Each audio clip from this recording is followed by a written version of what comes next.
أما بعد فإن خير الحديث كتاب الله وخير الهدي هدي محمد صلى الله عليه وسلم وشر الأمور محدثاتها وكل محدثة بدعة وكل بدعة ضلالة وكل ضلالة في النار۔ ابھی آپ نے اذان سماعت فرمائی جو 5 وقتہ ہر مسجد سے گونجتی ہے۔ اصل میں تو یہ اذان لوگوں کو نماز کے اوقات سے مطلع کرنے کے لیے ہے، لیکن اس کے ساتھ ساتھ یہ اذان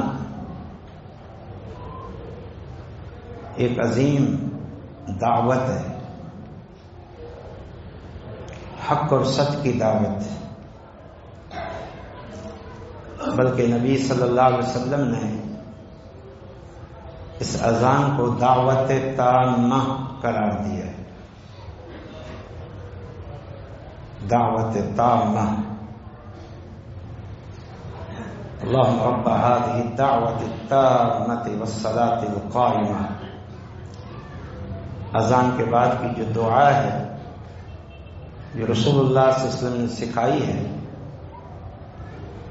اس میں اسے دعوت تامہ قرار دیا گیا ہے، ایک مکمل پیغام، دین کی ایک کامل مکمل دعوت۔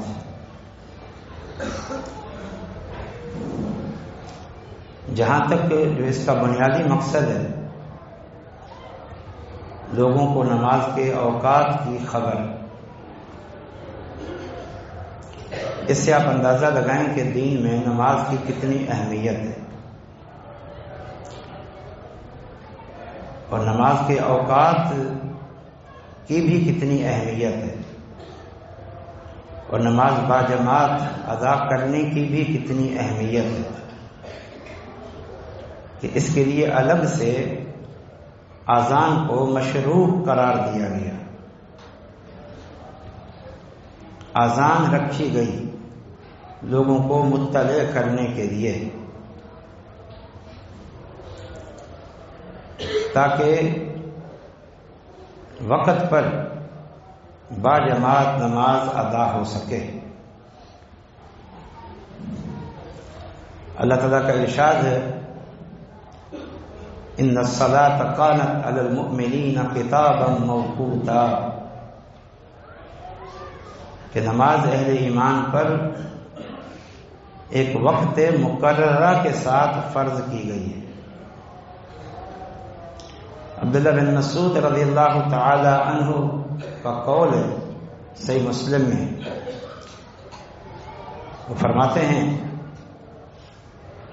کہ نبی صلی اللہ علیہ وسلم نے لوگوں تمہارے لیے ہدایت کے راہ مقرر کیے ہیں، شرع لکم سنن الہدی، ہدایت کے طریقے مقرر کیے ہیں، اور ہدایت کے طریقوں میں سے ایک طریقہ یہ ہے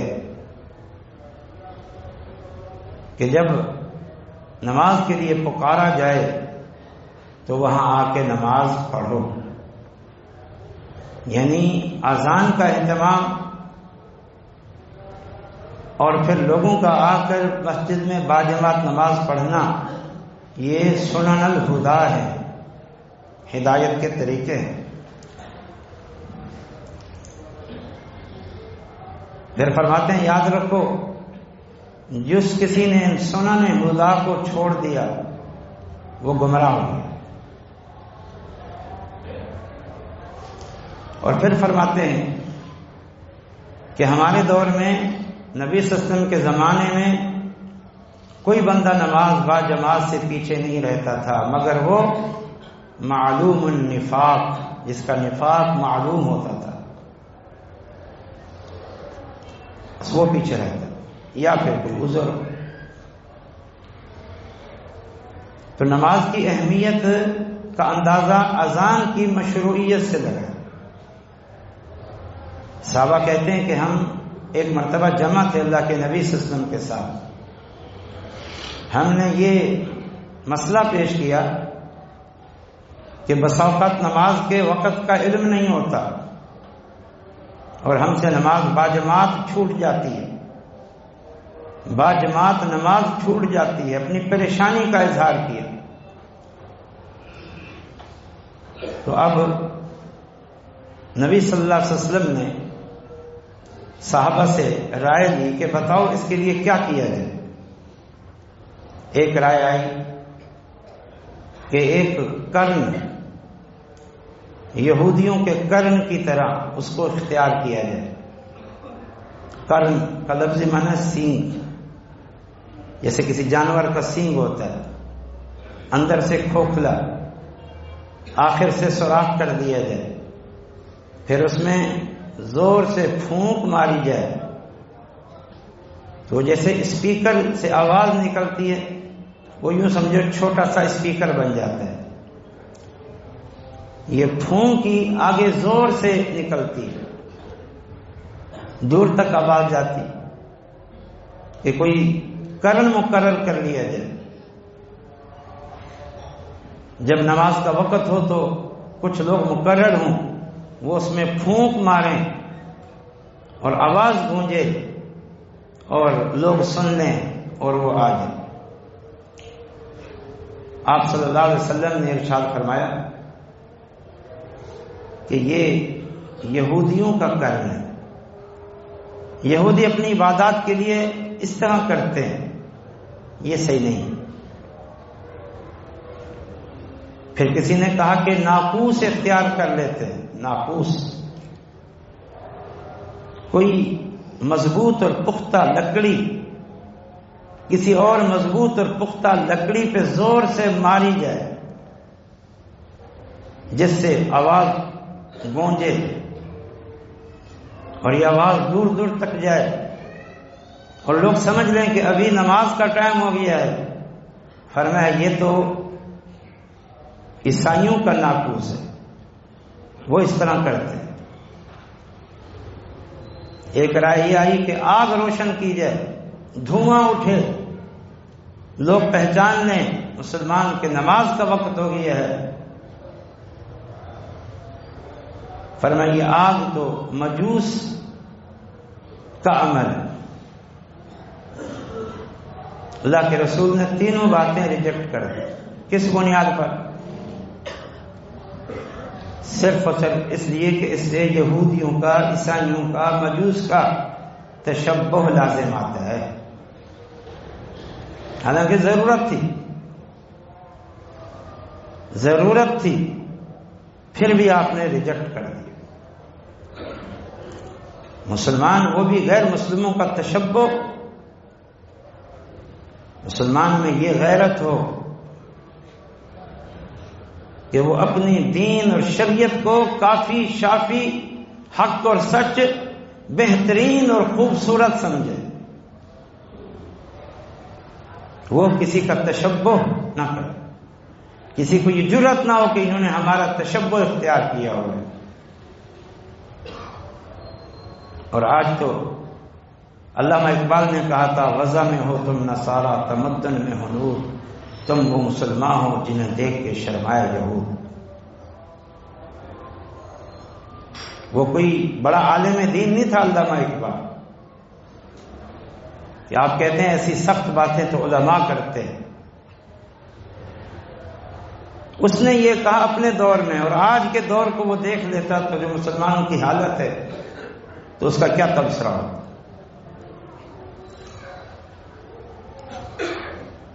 اللہ کے رسول نے ریجیکٹ کر دیا.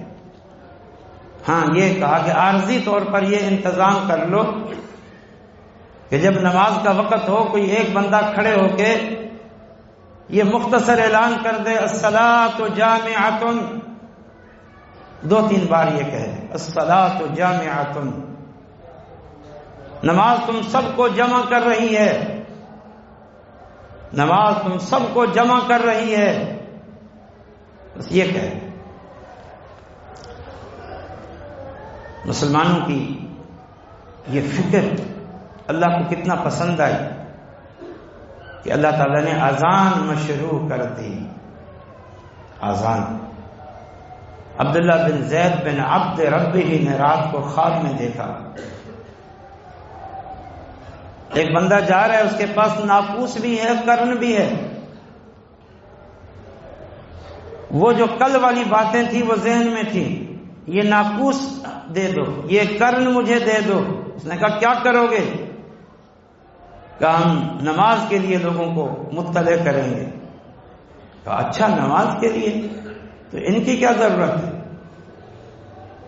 یہ یہود و نصارہ کے تشبہ کی کیا ضرورت ہے؟ میں تمہیں عظیم کلمے بتاتا ہوں. جب نماز کا ٹائم ہو جائے ایک بندہ کھڑے ہو کے بلند آواز سے اونچی جگہ پہ کھڑے ہو کے یہ کلمات پکارے، اور وہ پھر اذان کے کلمات اس نے سکھا دی. اب صبح ہوئی تو بھاگے بھاگے اللہ کے رسول صلی اللہ علیہ وسلم کے پاس آئے کہ رات میں نے یہ خواب دیکھا ہے. آپ نے فرمایا حق اور سچ خواب ہے، اللہ نے فرشتے کے ذریعے ہماری رہنمائی کی ہے. یہ اللہ کی طرف سے رہنمائی. فکر تو کرو، سوچو تو صحیح، دیکھو پھر اللہ تعالیٰ کیا الہام کرتا ہے، کیا راہ سجھاتا ہے اور کیا عطا فرماتا ہے. اور یہ سارا دین اسی طرح ایک بہترین نظام ہے، بہترین. اللہ کے رسول صلی اللہ علیہ وسلم نے بلال کو بلایا، کہا بلال تمہاری اذان، تمہاری آواز بہت اونچی ہے. عبداللہ بن زید بن عبد ربہ کو بھی کہا کہ بلال کی آواز اونچی ہے. یہاں اصل مقصد دور دور تک آواز پہنچانی ہے. اگرچہ حق تمہارا بنتا ہے کہ معذن ہونے کا شرف تمہیں حاصل ہو، لیکن اذان کا کیونکہ مقصد لوگوں تک اطلاع پہنچانی ہے، تمہاری آواز پست ہے، بلال کی آواز اونچی ہے، تو میں اسے مؤذن مقرر کرتا ہوں. اگر کوئی انتظامی معاملات ایسے ہو جائیں، کسی کو اس کی صلاحیت اور خوبی کی وجہ سے کوئی ذمہ داری سونپی جائے، اس ذمہ داری کا وہ صحیح معنوں میں حق ادا کر سکتا ہے تو دوسروں کو بگڑنا نہیں چاہیے، فتنہ فساد نہیں پھیلانا چاہیے، خرابیاں پیدا نہیں کرنی چاہیے. یہ دیکھو جی ظلم ہو گیا. اذان اس نے دیکھی اور مؤذن اسے مقرر کر دیا گیا. یہ انتظامی معاملات ہیں. جو ذمہ دار ہے اس کو حق پہنچتا ہے کہ اس نے کیا کرنا ہے. یہاں سب ذمہ دار بننے کی کوشش کرتے ہیں، ہر کوئی اپنی رائے ٹھونسنے کی کوشش کرتا ہے، اور اس طرح ہر معاملے میں بگاڑ بگاڑ بگاڑ. کچھ چیزیں اہل حل و عقد کے سامنے ہوتی ہیں، وہ فیصلہ کرتے ہیں، اعتماد ہونا چاہیے، بدظنی بدگمانی نہیں ہونی چاہیے، امن و امان سے مسجد مدرسے اور خاندان اور برادری کے نظام کو چلنے دینا چاہیے. کسی نے کوئی اعتراض نہیں کیا. ایک نے اللہ کے رسول پر ایک دفعہ اعتراض کیا تھا، اس کا انجام کیا ہوا؟ حنین کے مال غنیمت، فتح مکہ کے بعد، جنگ حنین کے بعد مال غنیمت کی تقسیم، جب اللہ کے رسول صلی اللہ علیہ وسلم کچھ نو مسلموں کو ان کی تالیف قلبی کے لیے، دل جوئی کے لیے، اسلام سے قریب کرنے کے لیے ان کو خوب اور خوب مال دے رہے ہیں. 100 بکریاں، 10 اونٹ، اور جو بیچارے پرانے تھے ان کو ابھی کچھ بھی نہیں دیا. کسی کو دیا تو تھوڑا سا دیا. تو ایک کہہ اٹھا تھا والعیاذ باللہ، والعیاذ باللہ، یا محمد اتق اللہ اعدل بین الناس. اے محمد صلی اللہ علیہ وسلم اللہ سے ڈریں، انصاف سے کام ہے. امیر عمر نے کہا تھا مجھے اجازت دے میں اس کی گردن اڑا. فرمایا نہیں، لوگ کہیں کہ محمد اپنے ساتھیوں کو قتل کرتا ہے، حالانکہ یہ پکا چٹا منافق ہے۔ پھر آپ نے فرمایا کہ اس کی یہ جرت اس کو اور اس کے خاندان کو لے ڈوبے گی۔ اسی کی نسل سے فرمایا کہ خوارج پیدا ہوں گے جو دین سے ایسے نکل جائیں گے جیسے تیر کمان سے نکل جاتا ہے، اس طرح دین سے نکل جائیں گے۔ یہ جرتیں خام خانہ پیدا کیا کریں۔ تو خیر یہ تو ایک نصیحت تھی جو معاشرتی طور پر میں نے ضمناً عرض کی۔ اب بلال نے اذان دی، بلال کھڑے ہیں، عبداللہ بن عبد زید بن ربہ کلمہ کہتے ہیں اللہ اکبر اللہ اکبر، اور بلال زور سے اللہ اکبر اللہ اکبر۔ اس طرح یہ اذان پوری ہوئی فجر کی۔ عمر بن خطاب دوڑتے ہوئے آئے، کہ اللہ کے رسول صلی اللہ علیہ وسلم مجھے بھی خواب میں یہ کلمات سکھائے گئے ہیں، میں بھی فکر مند تھا، رات بھر خواب دیکھتا رہا، سوچتا رہا کہ کیا کیا جائے کیا کیا جائے، تو مجھے بھی خواب دکھایا گیا اور یہ کلمات دیے گئے۔ اللہ کے رسول نے الحمدللہ پڑھا۔ یہ اذان کی مشروعیت، کتنے عظیم الشان کلمات ہیں۔ یہ اذان سن کے کوئی مسجد میں نہ آئے تو اس کی جرت اور جسارت کو کیا کہیں۔ اذان سن کے گھر کے قریب ہو۔ وہ نبینا آیا تھا نا نبی صلی اللہ علیہ وسلم کے پاس، عبداللہ بن زید ابن ام مکتوم، کہا تھا اللہ کے نبی صلی اللہ علیہ وسلم میرا گھر بھی دور ہے، میں نابینا بھی ہوں، کبھی کوئی مجھے لے آنے والا ہوتا ہے کبھی نہیں ہوتا، اور خاص طور پر عشاء اور فجر میں بڑی مشکل ہوتی ہے، سناٹا ہوتا ہے، اور کبھی کبھی حشرات الارض بھی، چھوٹے موٹے جانور بھی جنگلوں سے گلیوں میں آئے ہوئے ہوتے ہیں، بڑی پریشانی ہوتی ہے، مجھے اجازت ہے میں گھر میں نماز پڑھ لوں۔ عذر معقول تھا، ظاہری حالات میں عذر قابل قبول تھا، فرمایا ٹھیک ہے۔ پیٹ پھیر کے جا رہا تھا، ابھی مسجد کے آخری حصے میں تھا، آپ نے بلایا، فرمایا هل تسمع النداء، کیا اذان سنتے ہو؟ کہا جی ہاں اذان تو سنتا ہوں۔ اذان کے خاص طور پر یہ کلمات حی علی الصلاۃ، نماز کی طرف آؤ، یہ سنتے ہو اذان اور یہ کلمات؟ فرمایا جی ہاں۔ فرمایا حی علی الصلاۃ کا معنی آؤ، تو اس دعوت پہ لبیک کہو، عجب، اس دعوت پہ لبیک کہو، اس دعوت کو قبول کرو۔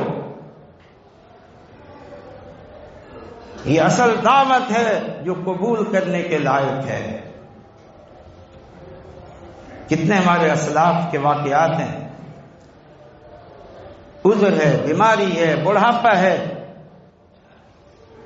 5 وقتہ پھر بھی نماز مسجد میں، بچے کہتے، دوست کہتے، عذر ہے، شریعت نے رخصت دی ہے، آپ کیوں یہ تکلیف اور اذیت برداشت کر کے آتے ہیں؟ آپ کے لیے گھر میں نماز پڑھنا جائز ہے۔ وہ کہتے ہیں جب حی علی الصلاۃ حی علی الفلاح سنتا ہوں نا، پھر گھر میں بیٹھے رہنے کو دل نہیں کرتا۔ حی علی الصلاۃ، نماز کی طرف آؤ، حی علی الفلاح، کامیابی کی طرف آؤ، اور پھر گھر میں بیٹھا رہوں، مجھ سے یہ ہمت نہیں ہوتی۔ عظیم الشان کلمات ہیں۔ نبی صلی اللہ علیہ وسلم نے فرمایا کہ مؤذنین قیامت کے دن سب سے لمبی گردنوں والے ہوں گے، ان کی گردنیں سب سے لمبی ہوں گی۔ اور لمبی ہونے کا معنی مفہوم یہ کہ دور سے لوگ ان کو پہچانیں گے، نمایاں نظر آئیں گے۔ آج آپ ان کو جس قدر معمولی سمجھیں، ملازم سمجھیں، نوکر سمجھیں، خادم سمجھیں، کوئی عزت ادب احترام کے لائق سمجھیں نہ سمجھیں، اللہ کے ہاں یہ بڑے قابل عزت اور قابل احترام ہیں۔ آپ کے ہاں بھی ہونے چاہیے، آپ کی نمازوں کی حفاظت کرتے ہیں۔ یہ مؤذنین اور ائمہ اور خطبہ آپ کے دین، آپ کی نمازوں کی حفاظت کرتے ہیں، وقت آپ کو بتاتے ہیں، آپ کو نماز صحیح طریقے سے پڑھاتے ہیں، آپ کے سامنے دین پیش کرتے ہیں۔ اگر مسلمانوں کی نظروں میں یہ طبقہ قابل عزت نہیں ہے تو مجھے بتاؤ کون سا طبقہ قابل عزت ہے؟ قیامت کے دن مؤذنین اونچی گردنوں والے ہوں گے، اونچی گردن، تاکہ لوگ دور سے ان کو دیکھ لیں اور ان پر فخر کریں کہ یہ وہ لوگ۔ ایک مرتبہ آپ صلی اللہ علیہ وسلم صحابہ کے ساتھ رات کو سفر کر رہے تھے، فجر کے وقت کہیں سے آواز آئی، اذان کی، اذان، اللہ اکبر اللہ اکبر، اذان کی آواز آئی۔ تو آپ صلی اللہ علیہ وسلم نے ارشاد فرمایا علی الحق کے کنتا، تو جو کوئی بھی ہے حق پر ہے، حق پر۔ پھر آخر میں فرمایا واجبت، اس کے لیے جنت واجب ہے کیونکہ اس نے حق کی گواہی دی ہے۔ صحابہ کہتے ہیں ہم نے ڈھونڈا یہ آواز کہاں سے آ رہی ہے جس کے حق پر ہونے اور جنت کے اس کے لیے واجب ہونے کی اللہ کے رسول نے گواہی دی ہے۔ ڈھونڈتے ڈھونڈتے پہنچے ایک چرواہا تھا جو بکریوں سمیت کہیں پڑاؤ کیا ہوا تھا، کوئی بستی نہیں تھی، کوئی وادی نہیں تھی، چرواہا تھا۔ رات کو اس نے پڑاؤ کیا ہوا، فجر کا وقت ہوا، اس نے اذان دے دی۔ یہ مؤذنین کے لیے بڑی فضیلت کی بات ہے۔ یہ اذان کیا ہے؟ جیسے میں نے عرض کیا اللہ کے نبی صلی اللہ علیہ وسلم نے اسے دعوت تامہ قرار دیا ہے، ایک مکمل دعوت، سبحان اللہ، مکمل دعوت۔ اذان کی صورت میں پورے دین کا خلاصہ، دین کی پوری دعوت کا خلاصہ وہ آپ کے سامنے دن میں 5 مرتبہ بیان ہوتا ہے۔ کبھی کسی نے کان دھر کے سمجھنے کی کوشش کی؟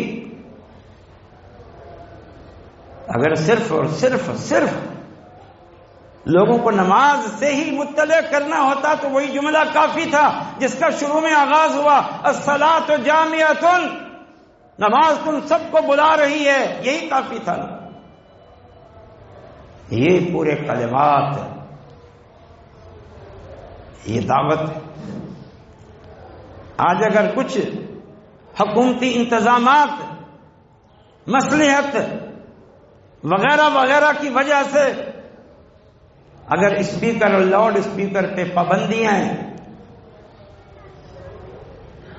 اور ہم جیسوں کو تو کانفرنسوں اور جلسوں کی اجازت ہی نہیں ہے، مسجد سے باہر آواز آ جائے تو سب کو تکلیف ہوتی ہے،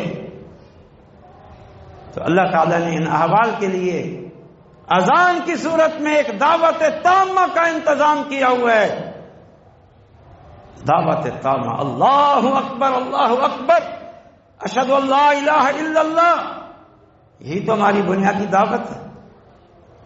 اشہد ان محمد الرسول اللہ، محمد اللہ کے رسول ہیں، انہیں اللہ نہ سمجھنا، ان کا ربوبیت میں الوہیت میں کوئی حق نہیں ہے، وہ اللہ کے رسول ہیں، اللہ کا دین لے کر آئے ہیں۔ تم نے اللہ تک پہنچنا ہے اور اللہ کی عبادت کا حق ادا کرنا ہے اور اللہ کے دین پر چلنا ہے، تو محمد الرسول اللہ، محمد اللہ کے رسول ہیں، ان کے دامن کو پکڑنا ہوگا۔ ان کے دامن کو پکڑے بغیر تم اللہ تک نہیں پہنچ سکتے۔ یہ پوری دعوت کا خلاصہ ہے۔ اس میں اطاعت بھی آ گئی، اتباع بھی آ گئی، توحید بھی آ گئی، شرک کا رد بھی آ گیا، بدعات اور خرافات کا رد بھی آ گیا۔ قل ان کنتم تحبون اللہ فاتبعونی یحببکم اللہ۔ اللہ تعالیٰ فرماتا ہے میرے حبیب آپ بتا دیں لوگوں کو، واضح کر دیں، اگر تمہیں اللہ سے محبت ہے تو مجھ محمد کی اتباع کرنا پڑے گی۔ تو اپنی محبت میں سچے ثابت ہو. اور یحببکم اللہ، جب سچی محبت کرو گے تو اللہ کی محبت ملے گی، وگرنہ دعوے تو کرنے والے بہت ہیں. دعوت مشرکین مکہ کو بھی تھا، ما نعبدہم الا لیقربونا الی اللہ زلفی، ہم تو اللہ کا قرب چاہتے ہیں. ہؤلاء شفعاؤنا عند اللہ، یہ ہمارے سفارشی ہیں. دعوت یہودیوں کو بھی تھا اللہ سے محبت کا، دعوت عیسائیوں کو بھی تھا اللہ سے محبت کا، اور آج مسلمانوں کے 72 فرقوں میں سے ہر ایک کو دعویٰ ہے محبت کا. لیکن بتا دیا کہ اللہ کی محبت کے دعوے کی سچائی اتباع رسول ہے. اتباع رسول ہوگی دعوے کے ساتھ، محبت کے ساتھ، یہ دلیل ہوگی، سچائی کا یہ معیار ہوگا، تو پھر اللہ کی محبت ملے گی. اشہد اللہ الہ الا اللہ، اشہد ان محمد الرسول اللہ میں یہی پیغام ہے. دعوت تامہ کوئی معمولی بات نہیں ہے، پوری مکمل دعوت. صرف یہ نہیں کہ سنوائی گئی دعوت، بلکہ شریعت کا مسئلہ ہے کہ ہر سننے والا یہ کلمات دہرائے. ہر سننے والا، جسے ہم اذان کا جواب دینا کہتے ہیں، اذان کا جواب دینا، اور اس کی فضیلت بتائیے، تاکہ اس فضیلت کو پانے کے لیے، اس فضیلت کو پانے کے لیے اذان کا جواب دیں اور خود اقرار کریں، پوری توجہ. وگرنہ ہر کوئی اپنے کام میں مشغول رہتا ہے، جیسے ہم ہیں. یہ تو ہماری نالائکی ہے. اذان کا جواب مشروع، اس کی فضیلت کیا ہے؟ اذان کا جواب کیا ہے؟ جیسے کلمات سنو ویسے ویسے دہراؤ. خاموشی ہے کہ نہیں؟ توجہ ہو گئی کہ نہیں ہو گئی؟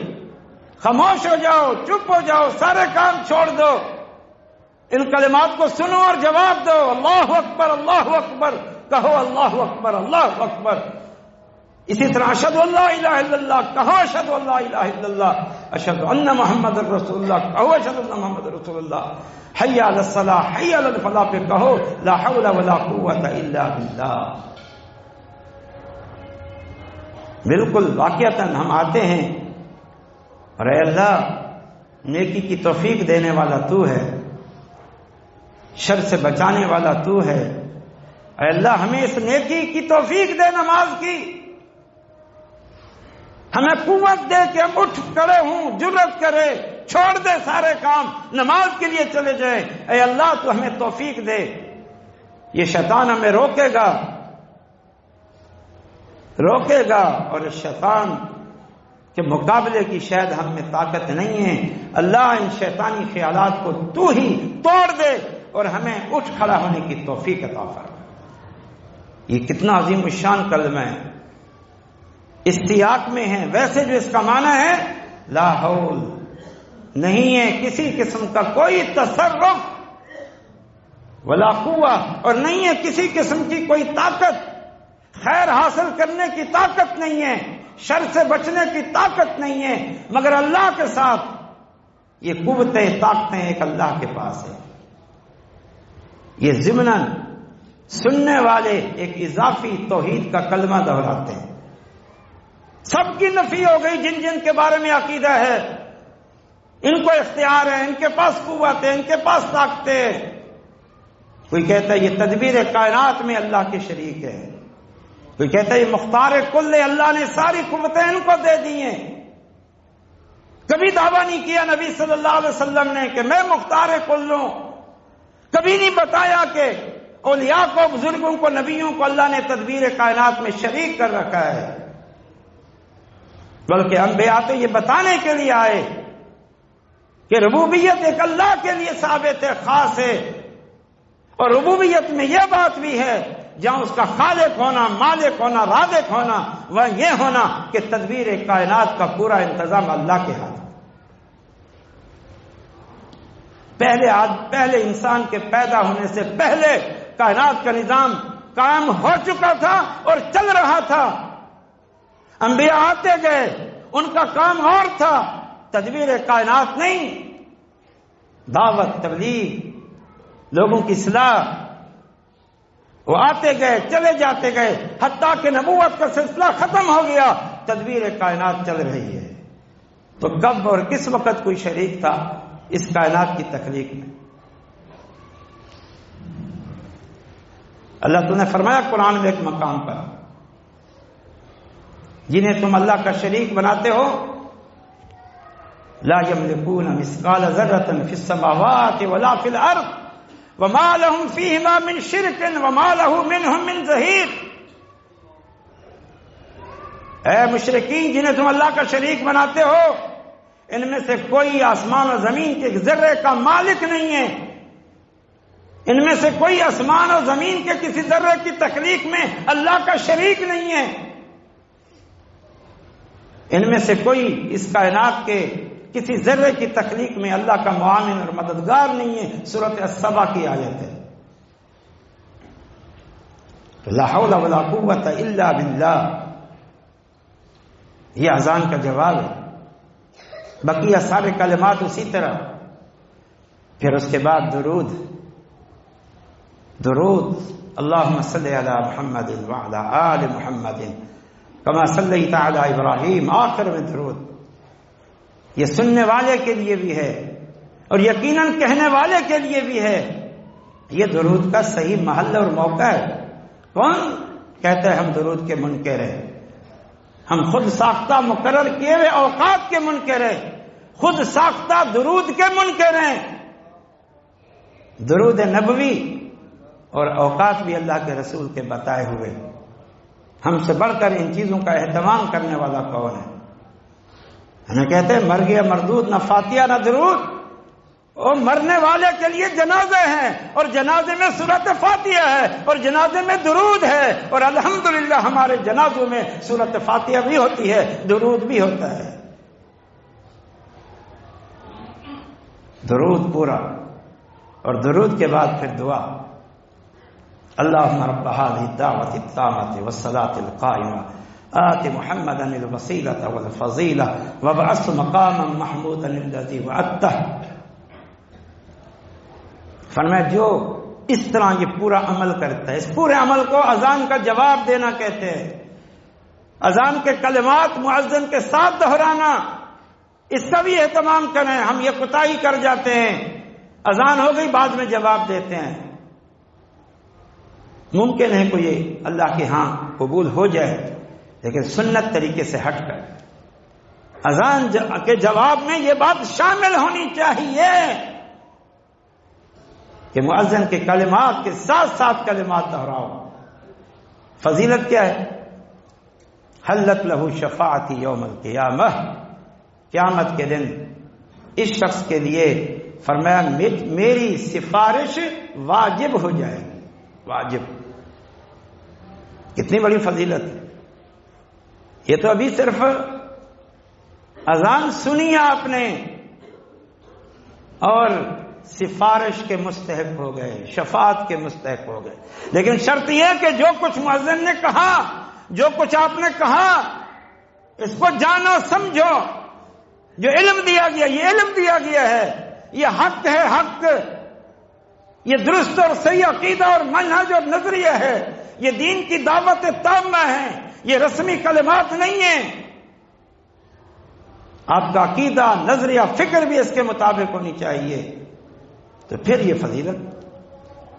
خاص طور پر وہ دعا اللہم رب هذه الدعوة التامة، اے اللہ اس دعوت تامہ کے رب.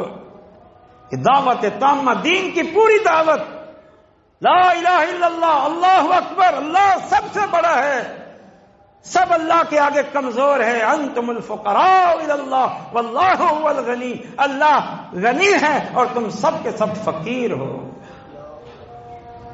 سب فقیر ہے، سب محتاج ہیں. سب سے بڑی ذات اللہ کی ذات. اور یہاں انبیاء کو، اہل بیت کو، اولیاء کو، بزرگان دین کو، جس کو بھی چاہتے ہیں اللہ سے ملا دیتے ہیں. ملانے سے مراد اللہ کے برابر کر دیتے ہیں. اللہ کے برابر کوئی نہیں. سورۃ اخلاص جو پورا تہائی قرآن ہے، اس میں کیا ہے؟ وَلَمْ يَكُنْ لَهُ كُفُوًا أَحَدٌ، اس کے برابر کوئی نہیں ہے. لیکن یہاں پوری کوشش ہو جاتی ہے، پوری کوشش کہ رسولوں کو، اہل بیت کو، اولیاء کو اللہ کے برابر بنائیں، بلکہ نعوذ باللہ انہی کو اللہ ثابت کریں.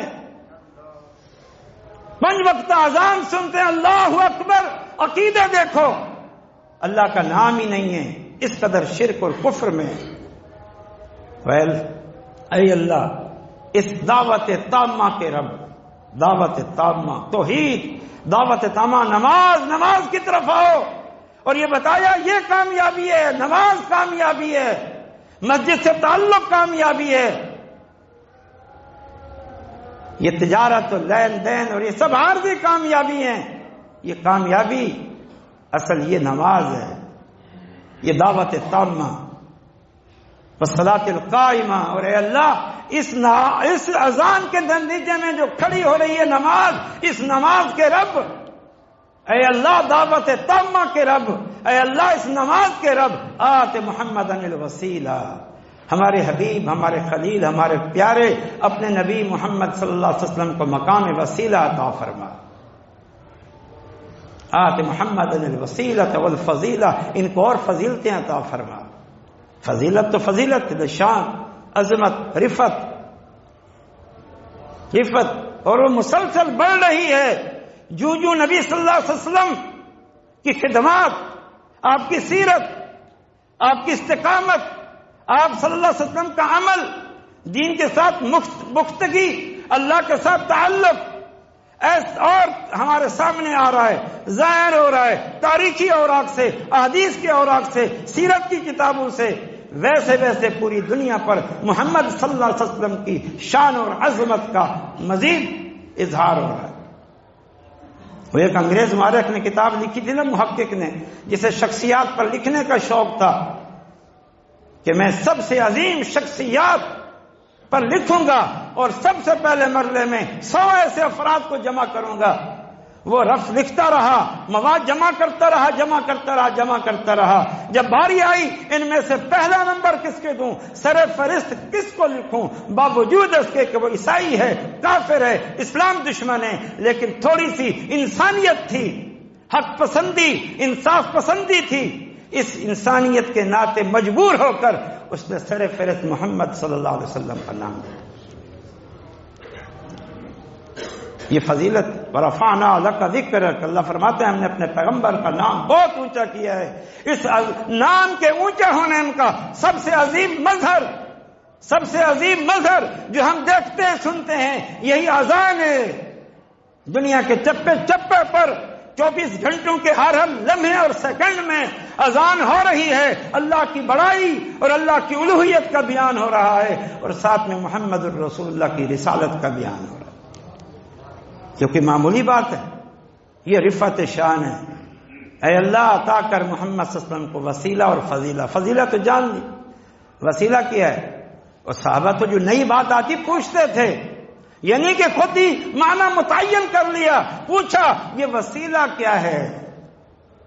اللہ کے رسول نے فرمایا منزلۃ فی الجنہ لا ينبغي الا لاحد من عباده وانا ارجو ان يكون انا هو. فرمایا کہ جنت میں بہت عظیم الشان مقام اور مرتبہ ہے جو اللہ تعالیٰ اپنے بندوں میں سے کسی ایک کو دے گا. مجھے پوری امید ہے کہ اللہ یہ مجھے عطا فرمائے گا. تم میرے حق میں اللہ سے دعا کرو. اللہ کے رسول کے حق میں تو دعائیں ہیں، اللہ کے رسول سے اپنے لیے دعا کرانا. آپ کی وفات کے بعد کوئی ایک جملہ سنوا دیں. درود بھی کیا ہے؟ دعا ہے. اللہم صلی علی محمد، اے اللہ محمد صلی اللہ علیہ وسلم پر رحمت نازل فرما. اور آت محمد الوسیلہ تھا، اے اللہ محمد صلی اللہ علیہ وسلم کو مقام وسیلہ دے. یہ کیا ہے مقام وسیلہ؟ صحیح مسلم کی اسی حدیث میں ہے. جب یہ بات بیان کی، دعا بیان کی تو پوچھا، تو آپ نے بتایا جنت میں اونچا مقام ہے.